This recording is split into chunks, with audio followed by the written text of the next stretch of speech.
So 2 years ago, I was very pleased about this male showing himself in a spin-off. And I was also very happy to have this male coming here together with the females behind. This was 2 years ago, and I thought, like, now I have reached the climax with the Bloody Mary shrimps. And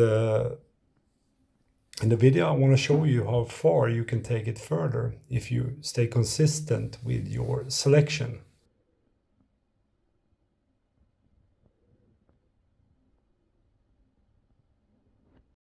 Today, this is my best group, and this one in the front is my absolute best specimen present. And this one, compared to the other ones behind, even those who, if you place those in my group 2 years ago, would look spectacular. But this one looks spectacular among these guys. So there are, what I would say with the Bloody Mary shrimp and shrimps at all, there's no limit. When you think you have reached the climax, there's always something that will surprise you and you can take it further. And this goes on by selection. And as usual, it is about zooming in, being in the details, look at everything.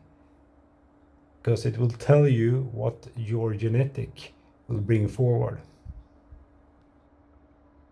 I have a minor infection on the shrimp in these tanks. By the moment I record this video, I will treat that, so don't mind that. That's not the point. The point is to look at the shrimps themselves.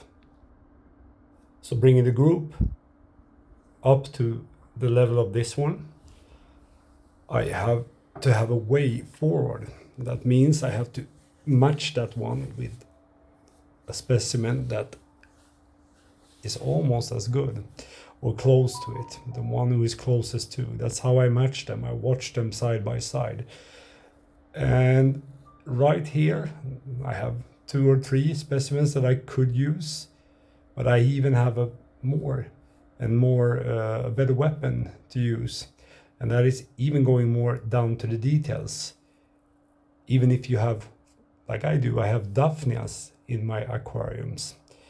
And they are very small. You can see one here. And when I look at the group, I look for my absolute best option to use, to select out and match to the best specimens I have. And then I go with the zoom in. I look for one thing, and that is redness, dark redness in the limbs, in the pigment. And I want to see that as early as possible. This female here is a very beautiful one, but the point is, if you look in front of her, you see something small. And that small one is so small that the Daphnia would look quite big beside it.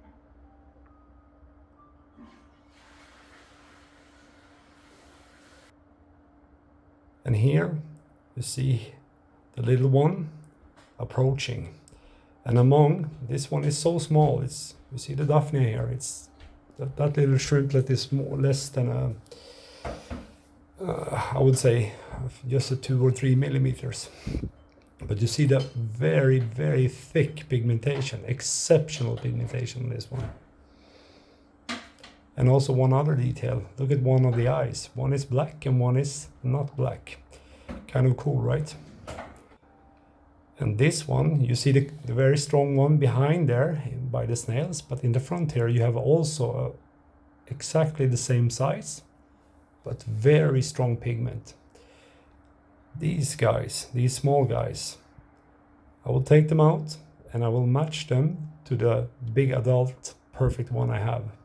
Because these guys, already by this size, this much pigment, they're gonna be just like this one. And here you see the comparison. The little one come face to face with the big one. And there you have the future for my next step in the selection towards this as a wholesome group.